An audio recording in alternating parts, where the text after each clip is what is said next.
Thank you, Sarah. Nice to see you. Afternoon, everybody. Well, we've had an eventful day. We've been talking a lot. Yeah. So we can't escape the fact that you started your career as Grant Mitchell, for your sins, on EastEnders. So how did you go, Ross, from Grant Mitchell in a soap opera to becoming a huge documentary maker? I'll do anything for money. Quite simply this. So I was in EastEnders for 10 years. I got offered what was then called, in 1990, a golden handcuffs deal with ITV, which meant I went from driving to Elstree every day from Clapham, which I never understood why I did that journey every day. You couldn't certainly do it these days, under 3 hours, to only working for about 2/3 of the year, and I had a lot of spare time on my hands. At that time, I was good friends with Mr. Clarkson and a guy called A.A. Gill, who used to be the food writer and TV critic. And we were at lunch one day, and they were both discussing jobs they'd been offered. And they'd been offered to make basically a documentary about the Second Amendment, America's love affair, basically, with firearms and their right to bear them. And they'd both turned it down and said the money was rubbish and they wouldn't do it and whatever. And I forgot about that conversation. This is before mobile phones. This is before really the internet had taken off. So I'm sitting in my house in the early 1990s, I think it was, 1990. I just left EastEnders. I was just filming, I just finished a drama for ITV, and phone goes, landline, and he goes, "Hello, is that Ross Kemp?" And I go, "Yep." "Who's this?" He said, "Oh, look, this is David from Line TV. Your agent gave me your number. Now, you're the first person we thought of for this job, but we're making a documentary about America's love affair with guns." And I went, "I'm the first person you thought of. I must be at least the 20th person you've thought of." Anyway, I went and did it. In the process of doing it, this was when the Bloods and the Crips were really in their sort of infancy. They were still wearing colours at that point, so they'd walk around in either red or blue bandanas, wearing red or blue T-shirts. They realised within 2 years of that was basically signing your death warrant, so they stopped doing that. But Compton and Heath were the kind of areas where those drug wars were taking place between those two street gangs. We didn't even understand then that there would be Bloods in Finland and Crips in Finland, and it would spread that fast, that wide, that quickly. But I was told the man I was meeting was Bloodhound, had been shot 23 times. This is on, everything I'll tell you today is on film. It's on YouTube, so you can look up Lethal Attraction on the way home and you'll see Bloodhound. So I was told he was shot 23 times. My father was in the army, was also a senior detective in the Met. He was in the Sweeney, the Flying Squad, Regional Crime Squad. And I grew up around guns, a lot of family in the army. And I went, bullshit. No one's been shot 23 times and survives it. So I meet Bloodhound at his house. He's got an AK-47 on the table. He's got a sawn-off Remington pump. He's got a Smith & Wesson 38 tucked down the back of his pants. And he's got a Tech 9 in his hands. And he takes around it and he shows me that it's loaded, shows me how he uses it, shows how he cleans DNA off weapons using bleach and Vaseline. Really bright, very clever man, worldly wise. And we kind of clicked together. I'm a kid from Essex, he's a kid from Compton. We shouldn't have very much in common. We look very different, but we just got on. So I had to ask him, "Have you been shot 23 times? He went, "Yeah." He was wearing a bandana that was tied like Ina Sharples, for those that are old enough to remember. So he lifts his top up. He's been cranked open twice. He's got 6 9mm holes going across his chest that have missed his heart. This is on camera so you can see it, right? And then the Crip has put the gun under his chin, pulled the trigger. He's taken the end of his tongue off. It's gone up through his septum and stopped in his skull. And he says, "Sometimes people call me lucky." He had 3 hollow points here. He'd been selling weed through the window of a car, and he didn't know it was a Crip. And he said, "What you take?" And he said, "I take your life, man." And he shot him 6 times with a .22 across his groin. He said, "I got 1 in the testicles, swelled up like a grapefruit." He had a colostomy bag for 2 years after hollow points shot him in the back and in the anal area. So, yeah, I don't know, what was he, a testament to modern science? But he was a very interesting man, and what I couldn't help thinking was that he was fascinating in terms of if he'd been born maybe 4 miles or 4 blocks in a different direction, he would have had a very different life. He could have been someone that was of service to his community properly, whether it be a teacher or a doctor, a nurse, or whatever. So when I got home, or back to my flat that I was renting on the waterfront, I rang back to London. My then partner was on a boat with the head of Sky TV. And again, it's not sometimes what you know, sometimes it's who you know. And her partner was head of documentaries. I spoke to Jackie Lawrence as they've got an idea for a series, Ross Kemp on gangs. We made 18 of them, winning a BAFTA for one of them in a prison in South Africa. And I went on to make, I'm on my 138th documentary as we speak. Wow. That's incredible. So you must have met some very dangerous people, I guess, and very hardened criminals. What was the scariest moment you encountered, would you say? I used to say the scariest place I've ever been was in the kitchen with my first wife, but it's now in the bathroom with my second. I'm joking. No, I think it's very difficult to quantify. If you're out in Afghanistan for 2 months on the front line, you're getting 8 contacts before 8 o'clock, bullets are whizzing past your head, people are dying, bombs are being dropped, RPGs are being fired on a constant basis. Of course, that's properly dangerous. You don't know whether you're going to see the sun come up again. Sometimes you're told by the commanding officer, we might not see the sun go down. But, it's often very difficult to quantify. I mean, one day in Gaza, I'd been going on, we hadn't been getting the contacts that we wanted with different terrorist organisations that operated there at the time. And we're talking 15 years ago. Sadly, nothing's changed. In fact, things are probably worse there now, a lot worse, when I was there. I went in there just after Operation Cast Lead when the Israelis went into Gaza and smashed it. They had justifiable reasons. I guess they thought they did. Other people didn't think they did. That's not my job. My job is to walk the line to give you both sides of the argument. As soon as I start having an opinion, I've lost. I will show you what it is, I will show you what it is, and it's up to you to come to a conclusion. But in that one day, I went down the tunnels with the foreign minister of Hamas. Now, correct me if I'm wrong, do they really need a foreign minister? Where are they going? They're surrounded. And I went down the tunnels, and we got halfway down, and it was like a kiddie swing on wire going up to a winch. And I know I'm not that light, but I didn't think I was that heavy. The thing slipped. You know, a bit like Tom and Jerry when he hits glass and goes, I went like that, got down there. Anyway, we came around the corner. It's boiling hot down there. I came around expecting to come up into Egypt, where a lot of the illicit stuff comes in. And I could just see a pair of flip-flops and a guy digging. So I got out of that. I said, that's pretty good. Thank you so much, Fixer.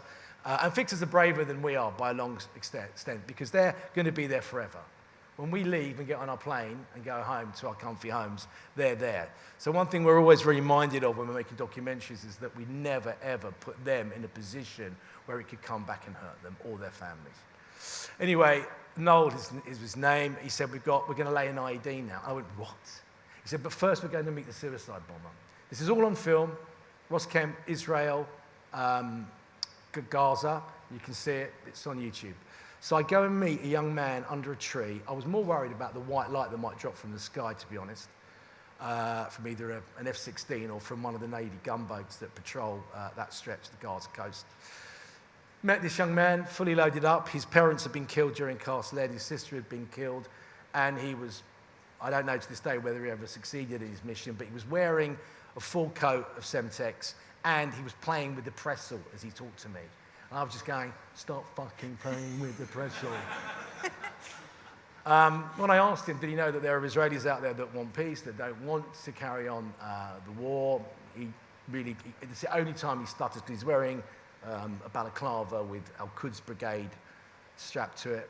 We then go and lay an IED. I just come back from Afghanistan. I knew what IEDs were capable of doing. I went, this isn't a real IED, though, it's a pretend one. It was effectively, like a Caligas bottle, but it was full of Semtex with wires coming off it to a command wire to a Pressel. And then the most weirdest one of all was we ended up going into a garage, going down tunnels, coming up in a cafe, going across a road, going down another tunnel, and ending up in a subterranean kitchen where they were making missiles to fire into. This is all on film, right? So my sound man, by this time, Tim, has had enough. He wants out. And I said, I can't say I blame him, but I said, this is the whole footage for the episode. We're getting it in one day. We can get out of here as soon as possible. So these Katyusha rockets and these pipe rockets that are made out of scaffolding with compression heads, so they're literally like fireworks with explosives at one end. So they're launched off ramps, and they go into Ashkelon, which is where they've got a nuclear reactor, and they're trying to blow that, which is probably not a very good idea. So we're wandering around. Tim's got the boom. There's a big guy there with an M60 machine gun, which fires a 7.62 long round. So if that had gone off on there anyway, there was enough explosives there to make a hole as big as Old Trafford, right?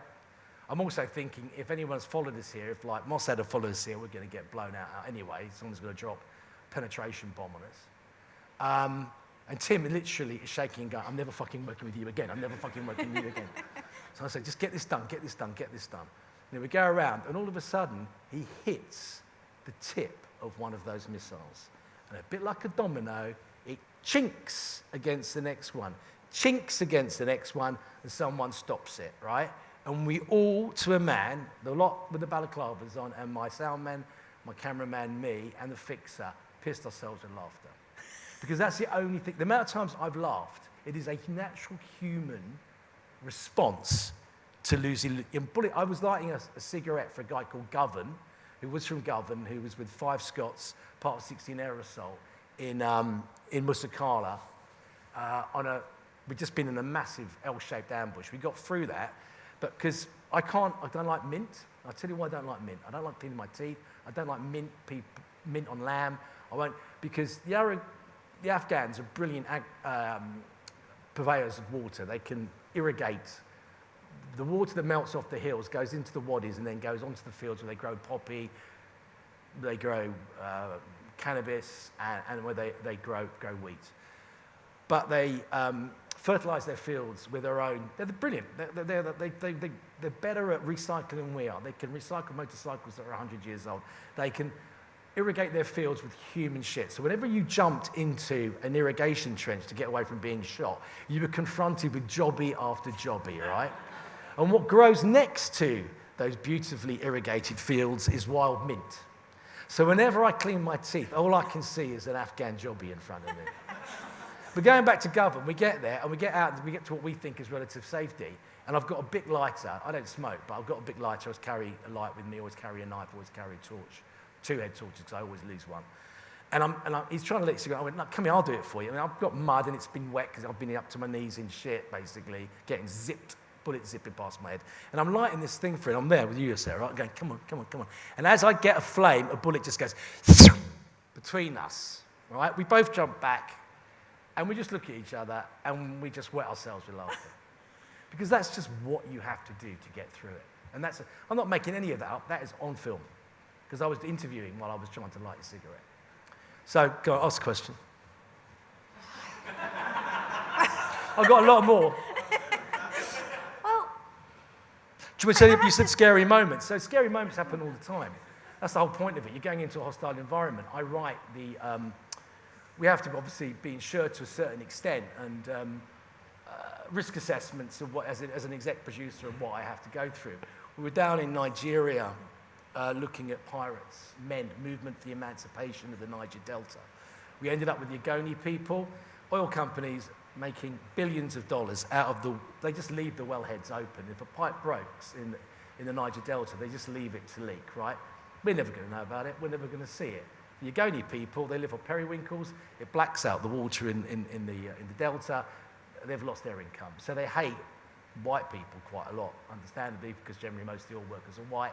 That's why some of them become pirates, some of them kidnap them and make money out of them. But also, they generally rape them while they're being held.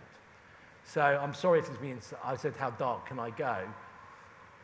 I get to read and it says, so 80% of men who are kidnapped by these pirates are often raped, and it's not always with a penis. I said, now you've got my attention.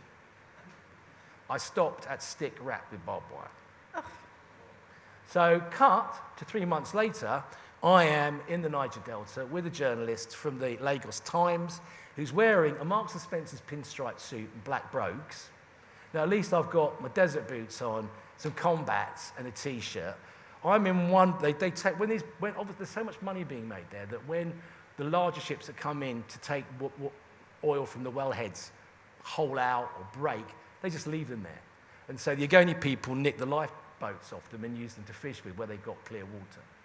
So I'm in one boat with my mate from the Lagos Times. We've gone to where a split oil head is. Oil is toxic, so when it comes up, it's killed all the mangrove for miles and miles. And it looks like dead fingers sticking out of the ground rather than healthy green mangrove. And we get as close as we can to it. I'm up to my knees in black-brown mud. His suit, he looks good from about here upwards, but from there downwards, he looks like a swamp monster, right? It's gone wrong, so I wish I'd never worn my suit. I said, I bet you are, mate. Anyway, let's get back on the boat. Let's get back to the village and let's get the hell out of here. So my camera crew with the camera are in the other boat. Starts to rain. I can remember, you know, if you've rode motorcycles and the rain hits you, it sort of stings you, it pinpricks you. I can remember this really clearly. And he's standing next to me, and there's about 5 other blokes in the boat. And we're going down this wide canal of mangrove swamp. And they're in front of us, and they get a bit further away. All of a sudden, we go right. Don't say anything. I look at him. He's a black lad, right? He's gone grey. And I go to him, have we been taken? And all I can remember him saying is, I think so. And then you start looking around the boat going, what's going to happen next? And when people say your heart literally sinks, I can remember that feeling as if it was yesterday. I've been in some worse situations than this, but literally your heart sinks. 5 minutes later, we turn around a corner and they're taking a shortcut to beat the other boat back to the village. Just like, scared of being raped. I want to make love to you, boys. So there are moments of levity, and we use a thing called TRIM, trauma risk management. I do it with my kids. It's called, you can call it roses and thorns. What was the worst thing that happened today? What was the best thing to happen today?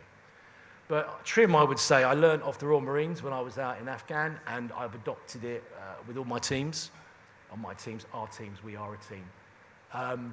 So at the end of the day, whether we're in a Muslim country where we don't have mint tea, I don't have mint tea anyway, but whatever, we're just having a can of Coke or a juice, or whether we're in America, maybe having a beer, wherever we may be in the world, we sit down and we talk about the day from our own perspective, because one of the biggest ways of getting PTSD is feeling guilt that I should have done something, or blaming another member of your team for things going wrong.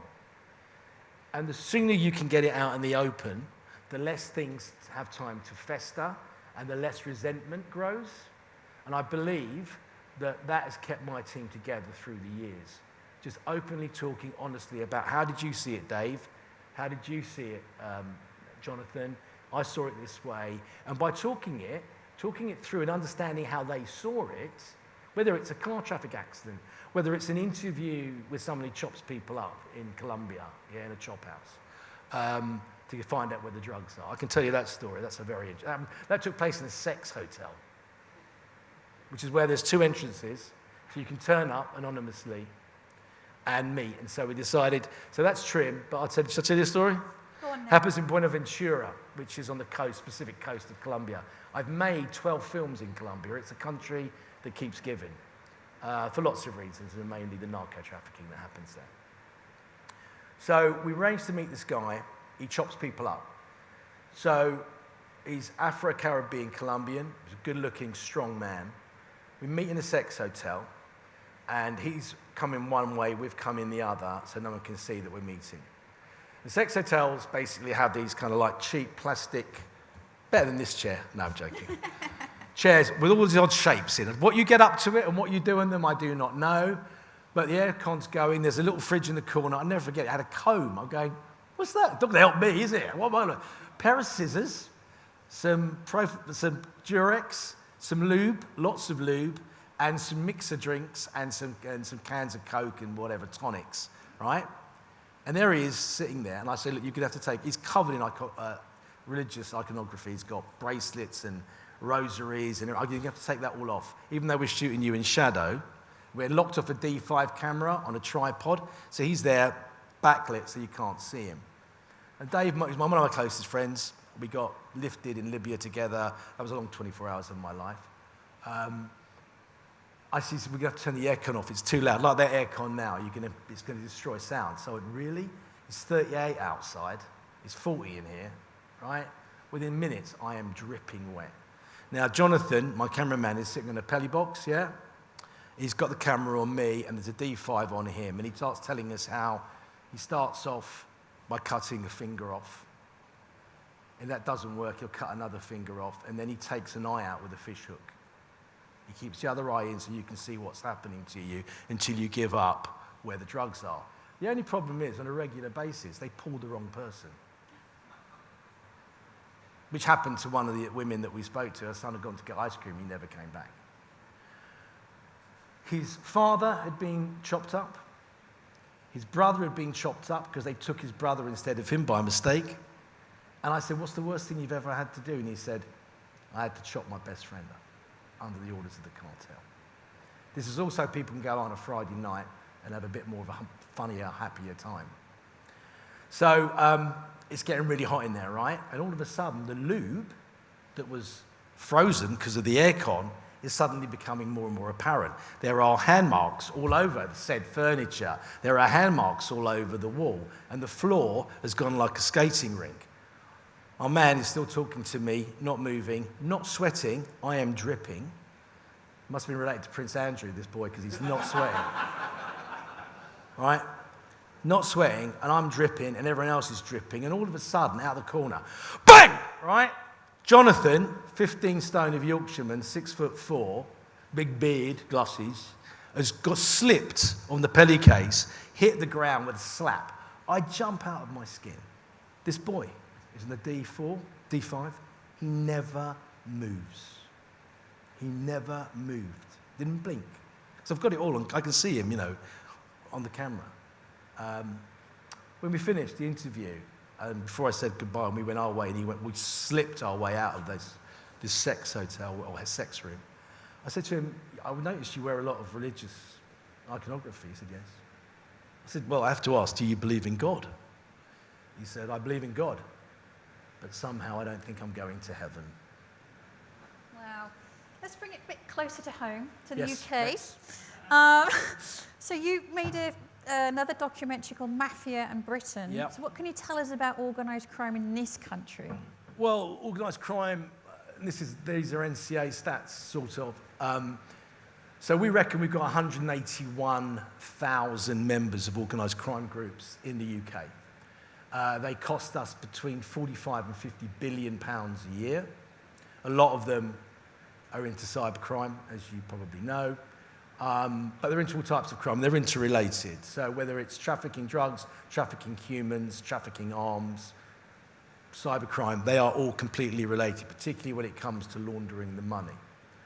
But if you think about it, that's 181,000 that we know about. They're an organised crime group. So how many don't we know about? I would suggest that is the tip, yeah? And basically, their numbers, even 181,000, that means there's more of them than there are in the British Army, the Royal Air Force, and the Royal Navy. And I think that should be the greatest concern to us, that they are probably the biggest threat to us. And I've heard that from people from the Home Office, and I've heard that from people who work in various agencies protecting us. So I think, presently, that should be one of the main focuses of our attention in terms of how we deal with them, how we prevent them from doing what they're doing. And also think about the money. I mean, is it 50 billion pounds a year? That is a lot of money, tax-free. Where's it going? Where's it getting laundered? Well, if you believe what we found out during making the Mafia film, a lot of it goes through merchant banks in the City of London, sadly. Nothing we can do about it. It's been going on for centuries. There is one branch of the Italian Mafia, whose name I'm not going to mention because I want to live a bit longer, who sent out members of their family, direct family, into the banking world. They went to Oxbridge, went to the Ivy League universities of the United States of America, went into banking, and have been set up 70, 80 years ago on the basis of moving money internationally in order to launder it. It would have been heroin money possibly then. Now, it could be anything from human trafficking to weapons to information. So these people are not there by mistake. It's called organised crime for a reason, because they are incredibly organised and they haven't just started doing it. They are part of the establishment in some way, many of them. So, sorry to say that, but that's a fact. You went for some audience questions? 100%. Okay, who wants to ask Ross a question? We're going to go from this side to this side and we'll flip back and forth. Yep, Sherlock, do you want to go first? We've got a mic coming. Hi. So we've actually met before, Ross. I ran the security team that looked after you guys in 2005 in St. Petersburg. And we had a conversation. Yeah, so we had a conversation on St. Catherine's. We don't have CP though. I was at a party in St. Petersburg. Yeah, but we ran the security team that looked after the whole party. Oh, the whole party? Yeah. It wasn't when I was working, guys. I was No, partying. yeah. Like you do in St. Petersburg. But go on, mate. Go on, mate. Nice to see you again. So it's basically a statement and then a question. The statement is, thank you for all the work that you've done with veterans. Cheers, I think that needs to be said. And the second thing is obviously, I've seen you in Afghanistan.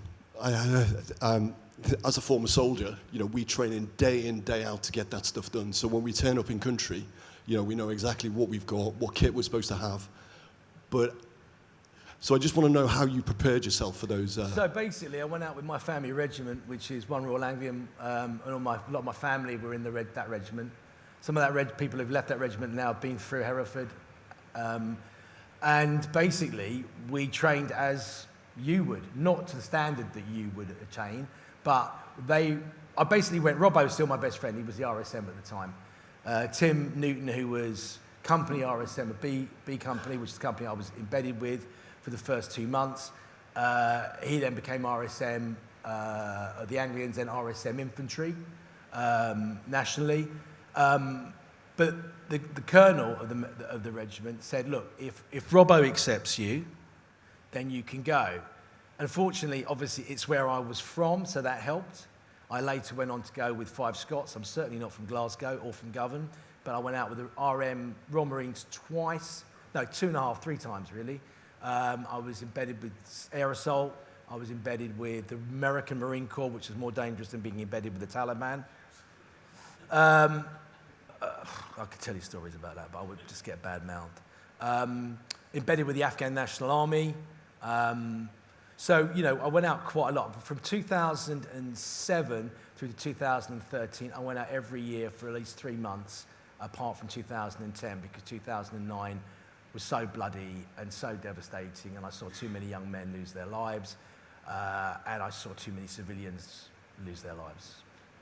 So, yeah, we trained. If we couldn't have kept up with them. People go, oh, you have a bodyguard with you. We've never had CP. You can't have CP in when you're embedded with an army anyway. But they're bullet magnets.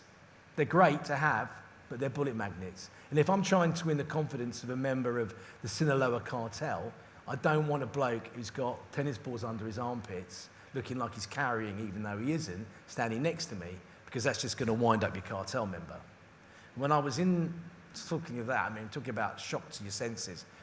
When I was in Juarez at the height of the war between Chapo Guzman and the Juarez cartel, I would go to a murder. I could go to a murder 4 times in an hour. Every hour I was there for the 2.5 weeks. And bear in mind, El Paso is literally where that camera is. The Rio Grande ain't so grandy there. You can step across it. And I remember driving up with an ambulance driver up to what I believe was a man hanging from his feet. This never made the cut. Sky wouldn't let us put it out. And I thought he was wearing a raincoat. And that raincoat wasn't his raincoat. That was his skin. Wow. Heads on plates. Yep. Slipped over backwards on some brains. And it was the first time I came across policemen wearing balaclavas. I always thought the baddies wore balaclavas. But sometimes in my job, it's very difficult to define who's a baddie and who's a goodie. And that's why it's very good not to have an opinion. Just tell them what you see and tell them how you're feeling. But thanks for the question, Carl. And you know what? I'm very honoured that I've got some my social friends are not people from the golf club, sadly. I've only got mates who are ex-forces, presently serving, or ex-rugby players that I play rugby with. That's it. That's my social circle. Because there is a point when you can't, or people I've worked with, Because there is a point in the evening where you do get maudlin, you do get morose, particularly if you've been drinking. And there's only certain people that have that kind of sense of humour. And it can sometimes sound really out of place. And my wife's just looking at me, shaking her head sometimes, because I've just told the local Rotary Club what it's like when someone steps on an IED. You know? It ain't pretty. Right, question from this Sorry, side? cheerful one, for God's sake! Any questions from here? There's a hand there. I can see there's it. one. Yeah, there's a seat. Yeah. Sorry. And we'll go to the person over there. Hi, Ross. Just a quick one, yeah. The stuff you mentioned about mafia in Britain. Yes. It's quite fascinating because I think you mentioned that a lot of the money kind of like goes through established institutions. So what's your view of people having this kind of negative view of Bitcoin? Bitcoin. Well, I'm not an expert on Bitcoin. I do know that a lot of transactions happen illegally through Bitcoin. It's not going away. I think, the only way that... So the deregulation of drugs would probably be in many respects. Here's an interesting view, but I'll just come back to Bitcoin, but I'll tell you about drugs. So Professor Nicasso is in charge of mafia research globally at the University of Toronto. He lives in Toronto because when he was a journalist, went to get in his car, he could smell almonds and someone had put a pound of C4 under his car, right?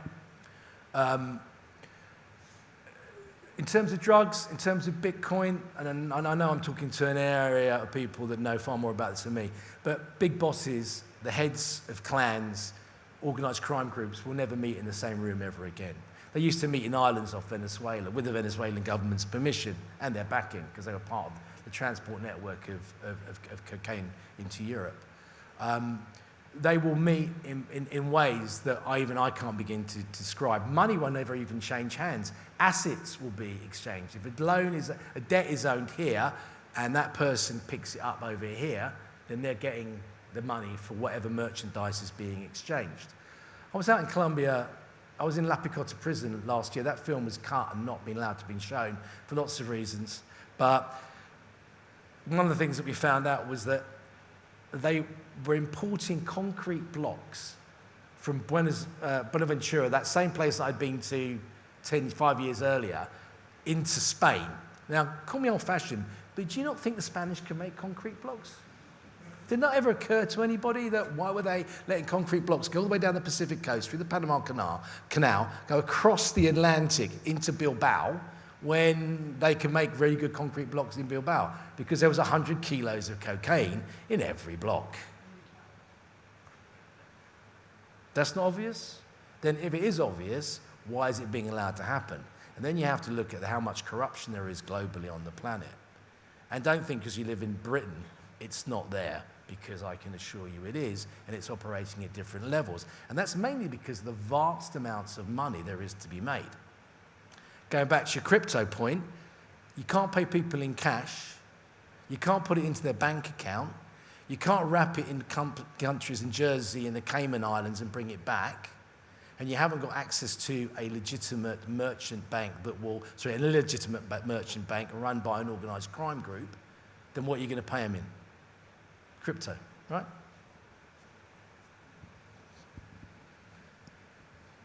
Unfortunate truth, but it's the truth. Here's the thing about drugs as well that was interesting that Nicasso said to me, and it didn't really make the cut properly. In the future, trying to get opium, poppy, from Afghanistan into Iran, down to Turkey to be refined, or into Italy to be refined, to end up on the streets here or in the streets in the United States of America. They won't be bothering with all that because that's expensive, it's risky. They'll make it in garages. They'll make it in garages in Manchester, in London, Birmingham, wherever you want, because there are such good chemists out there, and the Chinese are making massive advances in this. In terms of if you want something that looks like cocaine, has the same exact effect as cocaine, creates the same addictions as cocaine, we can make it in a lab. We can make it in a garage, and for less than a fifth or a sixth of the price. In fact, virtually for nothing. And sell it at the same price point. That's the future of that. constantly evolving world, isn't it? That people just adapt to everything that's going on. Well, I'm not an expert on AI, but, you know, even I'm seeing, you know, we're looking at how it can be used to fish and get people, but also it's continuously evolving while we've been sitting here. You know, what does the future of gambling look like with AI? You know? Again, I think you guys know far more about that subject than me. But you know, I don't seek any criminality. Criminality is continuously evolving, as we know. And I think that you guys being here today, are at the forefront of the next massive fight against global crime. And I think it will become a pandemic proportions. I think it might already be that. So we had a question from this person over there. The grey shirt on. Go on, mate.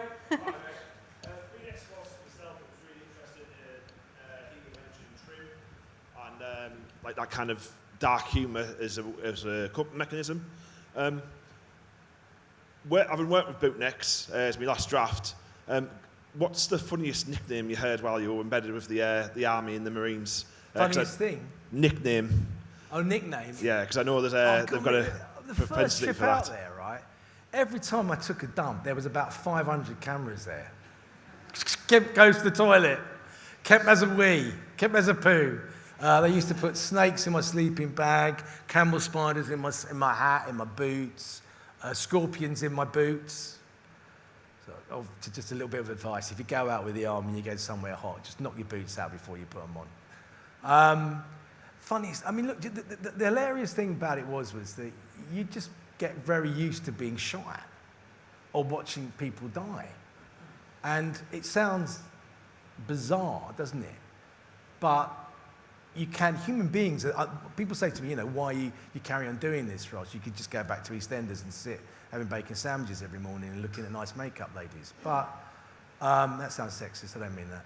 But I find us fascinating. We are the most intelligent creature on the planet. We could live in the most perfect world if we wanted to agree with each other. But we seem to be destined to set a compass course for our own annihilation. So we are destroying nearly every other animal on the planet. We're destroying the planet itself, and we seem to be intent. I was in Mariupol, right? I've been to Libya. I've been to Afghanistan, Iraq. I was in Syria getting shot at by an ISIS sniper who pinned us down for over 2 hours, right? We seem to be intent on wiping ourselves out. And I just find that fascinating, that we have everything at our disposal. We are loving, we are caring, we can do all the good things and all the right things that make us feel good, raise our serotonin levels, but at the same time, we seem intent on hurting each other, killing each other, and ultimately wiping ourselves out. It's an interesting point we're having today, actually, even with working in cybersecurity, cybercrime, and all the things. We're so focused on the negative, the sensational headlines, rather than putting the positive spin. What do we learn? What's the opportunity? How do we change things? Well, yeah, I'm making 5 documentaries about the manosphere right now, and I have to say it is a depressing day. Nearly every day I go to work. You know, I think we have a real problem with young men in this country. I speak as a father of 2 boys and a father of 2 girls. And in terms of the levels of violent misogyny, it's on the increase. And it's very easy to look at influencers and go, oh, it's them. Because that's what we're looking for. We're looking to polarize a narrative and say, it's all their fault. It's not. It's a conundrum of hundreds of different issues. It's a change in the workspace. Girls now exceed boys at every level in education, all the way through university and afterwards. They earn more money than men do. In 1970, 40% of the male workforce were involved in production or in agriculture. That's now 11%. So there are lots of reasons, cultural reasons, societal reasons, advances in technology reasons, but we seem intent on wanting to blame that one group for what's going on. For instance, do you know what an incel is? Involuntarily celibate. What has molded, before I made this film, they asked me to describe what I think an incel is. I'd go white, I'd go middle class, I'd go in his bedroom all day, never goes out. I'd go, hates women, is a danger, a physical danger to women, will kill women if he could, hates women, and doesn't have sex. Well, okay, the breakdown of an incel are 43% ethnic, non-Anglo-Saxon. They are every class. I'd say right-leaning. They're not. They're just a shade left-leaning. How many of them? Hundreds of thousands of them out there across the world. There's 25,000 of them globally. And we reckon globally, they're the same amount of numbers as Boko Haram, around between 25 and 30,000. Boko Haram have killed 360,000 people during their tenure. Incels, believe it or not, as far as we know, have only killed about 11 people globally, and that includes shootings in America, because most of them are not true incels. It's a label that has been given them by the wider media because it's very easier for us to go, it's them, because that suits our headline, that suits our narrative. And it's not true. I know I am going to get shot down from every side, Sarah. When this goes out, the feminist lobby will come after me, the right-wing lobby will come after me, the left-wing lobby will come after me. I don't care. Do you know why? I'll sleep sounder because I know I have told you the truth, or I've exposed to you what is truly going on. Incels kill themselves. Incels look at themselves. These are, honestly, they look no different from the rest of us, right? They're just a bit younger. And they see themselves as subhuman. Well, think about this. When I used to go out dating, and I'm talking a long time ago, you go into a bar or you go to a disco in those days, and you might have a few drinks, and you'd cover up the courage to ask a girl out, and you might get a rejection, right? And then you'd probably wait a bit longer, and you'd ask another one, you'd probably get a rejection. But then maybe on the fourth or the fifth time, if you were that brave or that drunk, you might get an acceptance. A young boy can go online, go on a dating page, and get turned down 1,000 times in 2 hours. What is that doing for his self-esteem? I don't think it's a good thing. But it's not just the internet, by any stretch of the margin. And so what we're trying to do is explain, A, where we are, because I don't think anybody knows just how bad the situation has got. B, are there solutions to it? And there are certain things that we can do and that we're not doing, because it's easier, again, for us to go, it's them. It's all their fault, and it's not. And there's a lot of people making money out of very vulnerable boys on their net as well. Anyway, on another cheerful note. Okay, another question on this side, then we'll go back again.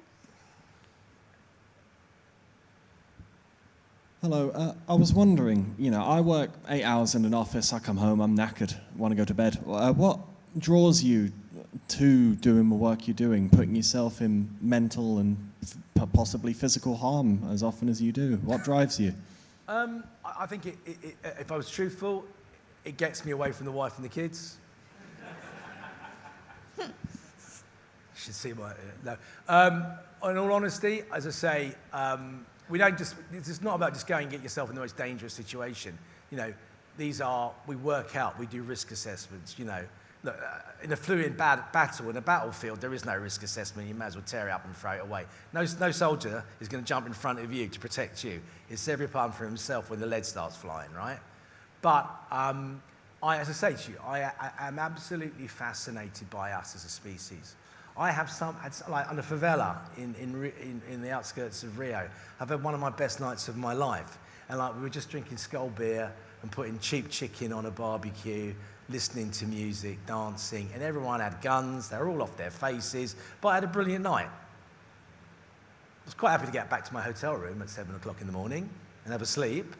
And I've done a lot of work in prisons, and I think prisons are fascinating in terms of what they do to people and how they work. I was in Belmarsh for a long period of time. I've also done Barlini in the UK, but I was just recently in La Picota in Colombia, and not my first time in a prison in Central and South America. I must have done about 12 different prisons, generally gang-related prisons, Mata Salvatrucha, 18th Street, etc.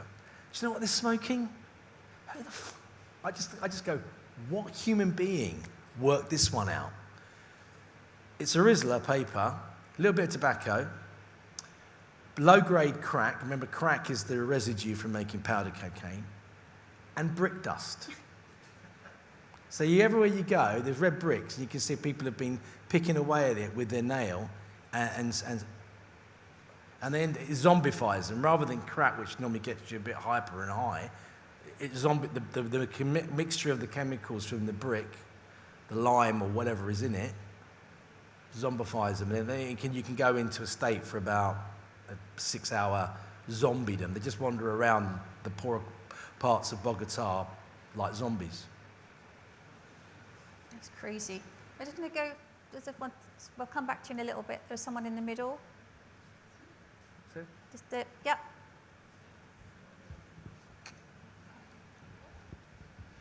Thank you. Thanks very much, Ross. I'm going to keep it really light, but I just want to echo what Sherlock said, and just thank you for just promoting, what veterans like us go through after we come out, and I just wanted to say thank you for that.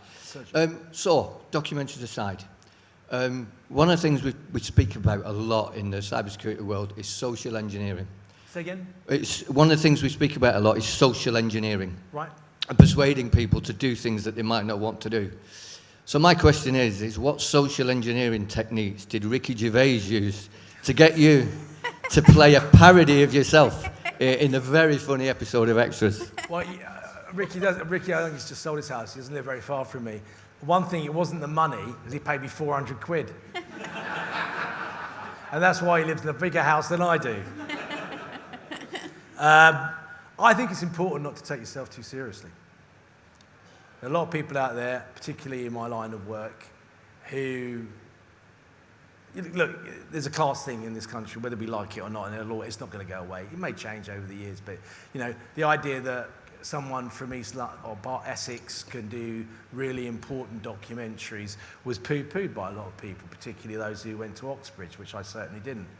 And they take themselves far, far too seriously, but often they're the ones that are up on the roof saying, and down below me, there is a riot going on. What I like to be is, we're in the middle of a riot!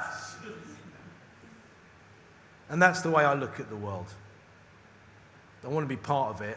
I want to be a human being, and human beings, you've got to be self-deprecating to a certain point. You've got to be knowing to a certain point. You've got to be all things possibly to all people at a certain point. But I think it's really important that whatever you do in life, you can laugh at yourself, because if you can't, then you're taking yourself too seriously. Good point. Any question? Yep. Hi there. So you've been part of and worked with lots of high-performance, very close collaborative teams. What would you say is the key that you've seen to kind of bring people together and create that bond, even if they've not worked together before, if you brought new people in? Yeah, I think that's really important. I think, look, they've got to be good at their job, because mistakes literally can cost lives when we're on the ground. I think there is a collaborative sense of humour. You have to have a dark sense of humour, otherwise you're going to end up crying before 4 o'clock, and I don't need you crying. I had a director that cried once, and I had to send him home. I can't afford, because that person's going through that. You're just here as a humble observer. So how dare you cry, right? And you feel like crying, go back to your hotel room and I'll cry with you, right? But not when we're on the ground, and not when we're with real people. But I think it's loyalty. It's based on shared experience. And I think you have to embrace everybody. And also, don't spend too much time in each other's pockets once you're home. Make that separation, because it's so intense when you're on the ground that you can't carry on living that kind of hyper. You've got to know when to cut away. And I just think shared experience. Look, here's an example. We're in the West Bank, and Dave and Dave Sound and Jonathan Cameraman, just the three of us, and we're going to make a raid on a drug dealer. So I'm sitting in the back of the seat. The coppers, they've all got two coppers in the back. Cameraman, soundman. Dave's 6'4", Jonathan's 6'3". I'm about 5'10 and a half, right? And we've got some big people. We're all in this car like this with the guns. I'm surprised the guns didn't go off. Anyway, our drug dealer comes past us. He jumps over. Remember, this is controlled by the Israelis, and they have detectors. So if gunfire goes off, they can pinpoint it within seconds and be there within seconds. So the guy comes past, goes, the police copper has got, I'm sitting in the back there, the copper's got an automatic pistol, I think it was a Browning. He brings it around and fires 6 shots into the car, right past my ear, right? They've got ring! We all jump out of the car, we race over to him, they haven't hit him, they bag him, they cable tie him, they put him in the seat where we were sitting, right? And they've now got 2 other coppers in the vehicle. So when we go, can we get in? They go away, the Israelis are coming. Well, we're stuck in downtown Ramallah on a Friday evening at 8:30 at night, waiting for the Israelis to come and arrest us for a shooting? I don't know. What are you doing here? And Dave just said, farmer van, get in the back of it. So we just piled into the back of this van with some sheep, and we just drove out of Ramallah. We got to a place where we got signal, we got a car to come and pick us up. But we were just looking at these sheep, just pissing ourselves with laughter. Because what else are you going to do? What else are you going to do? Call for mummy? Mummy ain't coming. This person down the front, yeah. Do you want to go? Hi. I'm really curious to know what, from your perspective of working and interviewing so many members of organised crime and criminals, they often cause us a lot of pain. From your perspective, what are their pain points? What are the things that keep them up at night as individuals? I'm just curious. Well, you've got to bear in mind that in order to get access to them, you have to spend a lot of time with them. They're not going to suddenly just start talking to you. We can't pay them because of Ofcom regulations. That's why organised crime groups are far harder to get access to than a street gang. Because a street gang will be famous because most of them, particularly in Central and South America, are going to be dead within a couple of years or banged up forever. I think there was a ratio, if you join a gang at 16, by 19, in America, in the mid 2000s, there was an 80% chance by the time you were 20, you'd either be in prison or dead. Not good odds, are they? Worst thing I've ever heard about why you join a gang? To get girls. And I heard that Wednesday night in Birmingham, we're doing a program about why men are becoming members of gangs. Because they can't reach girls in certain ways, and they know they get a kudos by being in a gang. And that's Birmingham, not Birmingham, Alabama, Birmingham, yeah? But to get someone who is an organised crime group to want to talk to you is incredibly hard, because what is in it for them? Very, very little. Unless they're trying to get a subliminal message over, which is often my concern. And I'm giving them a platform in order to do that. So you have to be very, very careful about how you approach these people, because they're often incredibly intelligent, they're incredibly deviant. You know, so the Rodriguez brothers were the biggest, they owned the Cali cartel. So they effectively got rid of Pablo Escobar. And then, of course, the attention was shone on them, even though they'd helped the Colombian government and the CIA find out where Escobar was. They used their technology to find out where he was. And it's nothing compared to the technology that you guys are dealing with now. So I met their son, and all of a sudden he's got my mobile phone, he's ringing me up, when's the film coming out? I have to say, the Rodriguez brothers weren't particularly nice individuals. They killed thousands and thousands of people and helped the war between FARC and the government go on far longer than it should have done, for their own means and their own ends. So, you know, I've got him ringing me up, and he knows he can find out where I live. When I'm taking the dog for a walk, mate, if I see someone walking towards me with their hands in the pockets, I divert. So there are things, particularly when you're dealing with certain people, organised crime groups, far more difficult. But to understand them, well, the fact is, they just do something different for a living. That's how you have to see it. Because if you start seeing them as terrorists and murderers and killers of children, then you can't go through with that interview. The only time I've ever lost it was a man called Mr. Khan, and I suggest you watch this on the way home. So he's a trafficker of children in India. Is it 1.3 billion people in India, and 1.3 million are involved in the sex trafficking business? They go, because of the caste system there, you can take people off the streets in certain poor areas, like the Sundarbans, down in the south, next to Bangladesh. And I met this guy called Mr. Khan. I'll never forget, he's got a Venezuelan hat on because we'd just been filming in the prison in Venezuela the month before. And my producer, Tom Watson, had given him to cover his face. He had rings on all his fingers, short little chap. And what he used to do is ride in on a motorcycle into these villages. Riding in on a motorcycle is like driving in a brand new Rolls Royce, right? And he'd hand out sweets and cans of Coke and look for girls that were poor, whose parents were desperate, and he'd start romancing them, yeah? Honey trap, right? And then he'd put them on the back of his bike and say, I'm going to take you to show you to my family because I live in a village that the parents could never have known of. Drugs them, puts them on a train, they wake up chained to a bed in Mumbai, right? Or he sells them at auction, because they're auctions, just to buy kids as well, we're talking babies.